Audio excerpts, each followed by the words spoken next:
എനിക്കൊരാഗ്രഹം, ശോഭ ചേച്ചി പറഞ്ഞതിൻ്റെ ബാക്കിയാണ്. ശോഭ ചേച്ചിക്ക് ഒരു ഭാഗ്യം ഉണ്ടായിരുന്നു, രവീന്ദ്രൻ മാഷ് ഏത് പാട്ട് ചെയ്യുമ്പോഴും ആദ്യം കേൾക്കുന്നത് ഞാനാന്ന് പറഞ്ഞു. ഈ ഭാഗ്യം വയലാറിൻ്റെ ഭാര്യയ്ക്ക് ഉണ്ടായിട്ടില്ല. ഒരൊറ്റ പാട്ട് വയലാറിൻ്റെ ഭാര്യ, അതായത് എൻ്റെ അമ്മ കേട്ടിട്ടില്ല. അപ്പോൾ അതിന് മറുപടിയായിട്ട് തമ്പിച്ചേട്ടൻ എഴുതി രവീന്ദ്രൻ മാഷ് സംഗീതം ചെയ്തൊരു പാട്ടിന് 4 വരിയുണ്ട്. 2 പേർക്കും കൂടി ഒരു മറുപടി പറയാൻ നോക്ക്. എൻ്റെ ഒരു ആഗ്രഹം, കനകത്തിൻ ഭാരമെന്ന് പാടിക്കത്. കനകത്തിൻ ഭാരമെന്തിന്നോമനേ, എന്റെ പ്രണയം നിന്നാഭരണമല്ലയോ, നിലയ്ക്കാത്ത ധനമെന്തിന്നോമനേ, നിന്റെ മടിയിലെൻ കൺമണികളില്ലയോ, മുടിപ്പൂക്കൾ വാടിയാലെന്തോമനേ, നിന്റെ ചിരിപ്പൂക്കൾ വാടരുതെന്നോമനേ,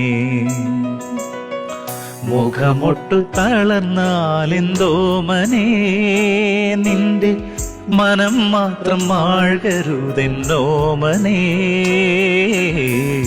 മുടിപ്പൂക്കൾ വാടിയാലെന്തോമനേ, നിന്റെ ചിരിപ്പൂക്കൾ വാടരുതെന്നോമനേ.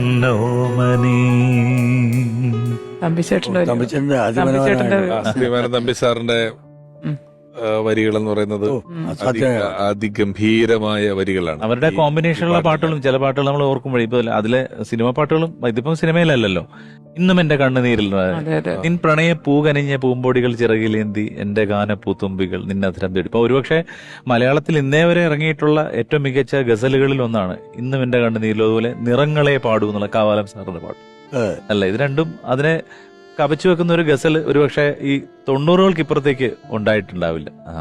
രവീന്ദ്ര മാഷ് പാട്ടിന് വരികൾ എഴുതാൻ പറ്റുക എന്ന് പറയുന്ന ഒരു വലിയ ഭാഗ്യമാണ്.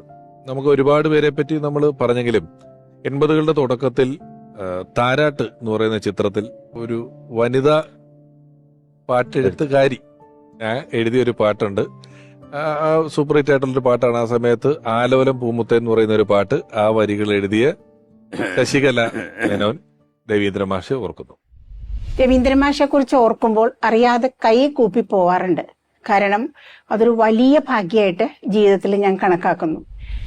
ആ ഒരു സ്കൂൾ കാലഘട്ടം, കോളേജ് കാലഘട്ടത്തിലാണ് ഞാൻ കുറച്ച് ലെജൻസിന്റെ കൂടെ വർക്ക് ചെയ്തത്.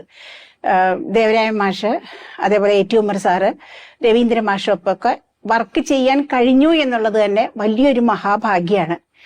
ആദ്യം താരാട്ടെന്നുള്ള സിനിമയിലാണ് ഞാൻ എഴുതിയിരിക്കുന്നത്. അതിനകത്ത് താരാട്ട് പാട്ട് സുശീലാമ്മയാണ് അന്ന് പാടിയത്. അപ്പൊ അന്ന് എഴുതുന്ന ഞാൻ മാഷെ കണ്ടിരുന്നില്ല, അന്ന് കാണാൻ പറ്റിയില്ല. വേഗം എഴുതി കൊടുത്ത് തിരിച്ചു പോരുകയെ. പിന്നീട് ഞാൻ നമ്പറൊക്കെ സംഘടിപ്പിച്ച് ബാലേന്ദ്രൻ മേനോൻ സാറിനോട് തന്നെ നമ്പറൊക്കെ മേടിച്ചിട്ട് ഞാൻ തിരിച്ചു വിളിച്ചു. വളരെ നന്നായിട്ട്, വളരെ വാത്സല്യപൂർവ്വം മാഷ് സംസാരിച്ചു. പാട്ട് നന്നായിണ്ട് പറഞ്ഞു. പിന്നെ അനുഗ്രഹിക്കണമെന്ന് പറഞ്ഞപ്പോൾ നന്നായി വരട്ടെ എന്ന് പറഞ്ഞു. ആ ഒരു മുഹൂർത്തങ്ങളൊക്കെ വാസ്തവത്തില് ഒരു അപൂർവ ഭാഗ്യമായിട്ട് ഞാൻ എന്റെ മനസ്സിൽ കൊണ്ട് നടക്കുന്നു. ഈശ്വരനോട് നന്ദി പറയുന്നു. എന്നെ സംബന്ധിച്ച് പറയാനാണെങ്കിൽ ഇപ്പം മാഷയുടെയൊക്കെ സംഗീത സംവിധാനത്തിൽ പാടാനുള്ള അവസരം വളരെ കുറച്ചേ കിട്ടിയുള്ളൂ. 3 പാട്ടേ ഞാൻ പാടിയിട്ടുള്ളൂ. പക്ഷെ അതിനേക്കാൾ കൂടുതൽ ഞാൻ മാഷെ ബഹുമാനിക്കുന്നതും ഇഷ്ടപ്പെടുന്നതും എന്നും മനസ്സിൽ ഓർക്കുന്നതിന് കാരണം, നമ്മൾ എവിടെ പോയാലും ഏത് പരിപാടിക്ക് പോയാലും മാഷയുടെ ഒരു പാട്ട് പാടാതെ ഒരു ഗാനമേള കംപ്ലീറ്റ് ആവാറില്ല. എവിടെ പോയി ഏത് രാജ്യത്ത് പോയാലും എവിടെ ഏത് പ്രോഗ്രാമിന് പോയാലും രവീന്ദ്ര മാഷയുടെ ഒരു പാട്ടുകളുടെ ഒരു സെഷൻ ഉണ്ടാവും. അത് പാടുമ്പോഴാണ് ഈ പ്രോഗ്രാമിന് ഒരു ഉണർവ് വരും. പൊതുവെ പാട്ടുകളൊക്കെ ഒന്ന് തളർന്നു വരികയാണെങ്കിലും രവീന്ദ്ര മാഷ് ഒരു പാട്ട് പാടുമ്പോൾ മൊത്തം ജനങ്ങളും അങ്ങോട്ട് പെട്ടെന്നാണ് ഊർജ്ജം എല്ലാവരിലേക്കും പാസ് ചെയ്യുന്നത്. അങ്ങനെയുള്ള പാട്ടുകളാണല്ലോ. അപ്പൊ അതുകൊണ്ട് ആ പാട്ടുകളുടെ പേരിൽ എപ്പോഴും മാഷോടൊരു നന്ദി നമുക്ക് മനസ്സിലുണ്ട്. കാര്യം ഒരു ഗുരുസ്ഥാനത്ത് മനസ്സിൽ ആലോചിച്ചുകൊണ്ടാണ് ഓരോ പരിപാടികൾക്കും നമ്മൾ. ഒരു പാട്ടുകാരൻ പാട്ടറിയാവുന്നവനാണെന്ന് ജനങ്ങളെ ബോധിപ്പിക്കേണ്ട ഉത്തരവാദിത്വം അവനുണ്ടെങ്കിൽ ഒരു പാട്ട് രവീന്ദ്ര മാഷ് പാടണം. പലപ്പോഴും അങ്ങനെ വരാറുണ്ട്, സംഭവിക്കാൻ ബാധ്യതയുണ്ട്. പിന്നെ ഈ പറഞ്ഞ പോലെ, നേരത്തെ പറഞ്ഞ പോലെ മാഷുമായിട്ടുള്ള ബന്ധം പോലെ തന്നെ മാഷ് ജീവിച്ചിരുന്ന കാലം മുതൽ ഇന്ന് വരേക്കും ശോഭ ചേച്ചിയായിട്ടുള്ള ഒരു ബന്ധം എന്ന് പറയുന്നത് ഒരു കുടുംബ ബന്ധമാണ്. അപ്പോൾ ഈ അന്ന് കൂടെ വർക്ക് ചെയ്ത എല്ലാവരോടും സഹകരിച്ചെന്ന് പറഞ്ഞ പോലെ ഞങ്ങളെ പോലെ വളരെ ജൂനിയർ ആയിട്ടുള്ള മാഷയുടെ കൂടെ അധികം ഒന്നും സഹകരിക്കാൻ ഭാഗ്യം കിട്ടിയിട്ടില്ലാത്തവർക്ക് കിട്ടുന്ന ഒരു പുണ്യമാണ് ആ കുടുംബമായിട്ട് ഇപ്പോൾ ഇങ്ങനെ ഒരു സഹവാസവും സ്നേഹവും എന്നും കാത്തുസൂക്ഷിക്കാൻ കഴിയുന്നു എന്നുള്ളത്. ഇതുമായിട്ട് ബാക്കി പറയാം, അത് നന്നായി. ഞാൻ ഉദ്ദേശിച്ചൊരു സാധനത്തിന്റെ ഒരു രീതിയാണ് പറഞ്ഞത്. കാര്യം ഇപ്പൊ ഇത്രയും നേരവും രവീന്ദ്ര മാഷ് സന്തോഷത്തിന്റെ സംഗീതമായിട്ട് നമ്മുടെ ലൈവായിട്ട് നിൽക്കും. ഇത് കഴിയുമല്ലോ. അതെ, ഇത് കഴിയുമ്പോഴത്തേക്കാണ് നമുക്ക് എന്തൊരു പക്ഷേ അതിനകത്തുള്ള ഗുണം എന്ന് വെച്ചാൽ ഈ പഞ്ചസാരയും ഉപ്പും വെള്ളത്തിലിട്ട് കഴിഞ്ഞാൽ അത് അലിഞ്ഞ് കാണാണ്ടാകുമ്പോഴും അതിൻ്റെ രുചി നമ്മളിലുണ്ടാവും. അതുപോലെയാണ് മാഷിൻ്റെ. പക്ഷെ അങ്ങനെ പോകുമ്പോഴും ഒരു പരമാർത്ഥമുണ്ട്. ഇടശ്ശേരി പറഞ്ഞിരിക്കുന്ന പോലെ ഇടയ്ക്ക് കണ്ണീരുപ്പ് പുരട്ടാതെ എന്തിന് ജീവിത പലഹാരം. എപ്പോഴും അല്ല, ഈ വേർപാടപ്പം അങ്ങനെ തോന്നുന്നേ.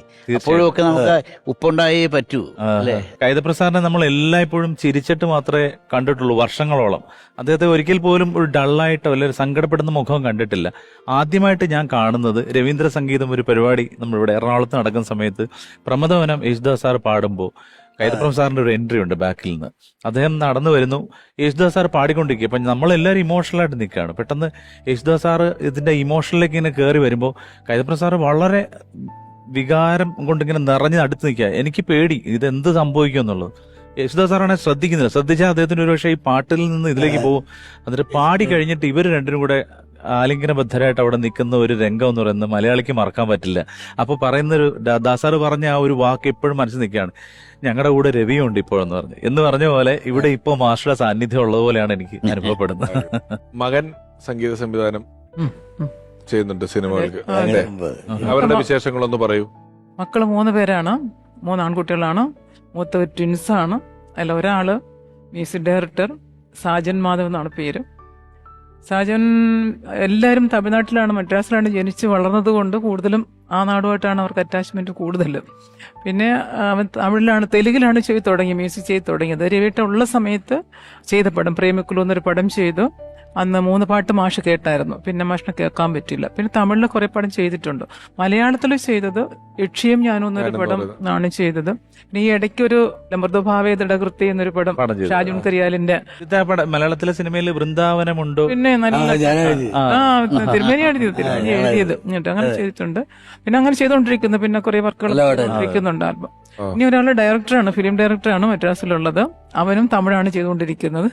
2-3 പടം ഇൻഡിപെൻഡന്റ് ആയിട്ട് ചെയ്തു കൂടെ ചെയ്തുകൊണ്ടിരിക്കുക. ഏറ്റവും ഉള്ള ആളുടെ മിക്കവാറും എല്ലാവർക്കും അറിയാം, നവീൻ എന്നാണ് അവന്റെ പേര്. അവൻ സിംഗറാണ്. അവൻ നവീൻ മാധവ് പാടിയ പാട്ടുകൾ മലയാളികൾക്ക് എല്ലാവർക്കും അറിയാം. പോക്കിരി പൊങ്കലോ കേട്ടിട്ട് തമിഴാണ്. Pokkiri Pongal, my name is ബില്ല. അതേപോലെ എല്ലാരും കേട്ട ഒരു പാട്ടുണ്ട്, ഡാഡി മമ്മി വീട്ടിലില്ലേ. അത് കേൾക്കാത്ത ആരുമില്ല. അങ്ങനെ കുറേ 250 പാട്ട് അവൻ തമിഴിൽ പാടിയതാ. Very good. അങ്ങനെ 3 പേരും ഫീൽഡിൽ തന്നെയാണ് ഉള്ളത്. ഞാൻ നേരത്തെ പറഞ്ഞതുപോലെ നമ്മൾ പറഞ്ഞാലും തീരില്ല. ഇനിയും ഒരുപാട് പറയാൻ ബാക്കിയുണ്ടാവും. ആ ബാക്കി ആളുകൾ കണ്ടുപിടിക്കും. ആ കണ്ടുപിടിക്കലുകളും വീണ്ടും വീണ്ടുമുള്ള ഓർമ്മകളാണ്, ഓർമ്മപ്പെടുത്തലുകളാണ്. ആ ഓർമ്മകൾ ഈണങ്ങളായും വരികളായും സിനിമയുടെ സീനുകളായും പാട്ടായും എല്ലാം നമ്മളോടൊപ്പം, മലയാളിയോടൊപ്പം, മലയാളിയുടെ ജീവശ്വാസം പോലെ എന്നും ഒപ്പമുണ്ടാകും. എല്ലാവരുടെയും സാന്നിധ്യത്തിന് ഓർമ്മയിലെന്നും എന്ന ഈ പരിപാടിയുടെ പേരിൽ ഹൃദയപൂർവ്വം നന്ദി അറിയിക്കുന്നു.